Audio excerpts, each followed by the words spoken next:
ఇప్పుడు కొన్ని పాత సినిమాల్లో వీటిట్లో చూస్తుంటాం. ఈవెన్ కొంతమంది ఇప్పటికి కూడా నాన్ వెజ్ తింటే గుడికి వెళ్ళరు. ఏంటంటే నీచు తిన్నామండి దేవుడు ఎదురుగుండా అట్లా వెళ్ళకూడదు అన్నట్టు. అప్పట్లో నాన్ వెజ్ అనేటటువంటిది అదొక తింటాం కానీ తప్పని ఇది అన్నటువంటి రూట్లో కొంత ఒక అసహజంగా ఫీల్ అయ్యేవాళ్ళు. ఇప్పుడు వెజిటేరియన్ తినటం అసహజంగా ఫీల్ అయ్యే వాళ్ళ సంఖ్య పెరుగుతోంది. భారతదేశంలో వెజిటేరియన్ తినేది ఏ కమ్యూనిటీలో ఎంతమంది వెజిటేరియన్స్ ఉన్నారంటే జైన్లలో అయితే 8% మంది మాత్రం నాన్ వెజ్ తింటారు, 92% మంది వెజిటేరియన్సే ఉన్నారు.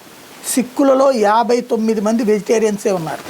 హిందువులలో 44%, అంటే 56% మంది నాన్ వెజిటేరియన్సే ఉన్నారు. బౌద్ధులలో 25%, క్రిస్టియన్స్లో 10% వెజిటేరియన్స్. అంటే బుద్ధిస్టుల్లో 25% మంది వెజిటేరియన్స్ ఉంటే నాన్ వెజిటేరియన్స్ 75% మంది ఉన్నారు.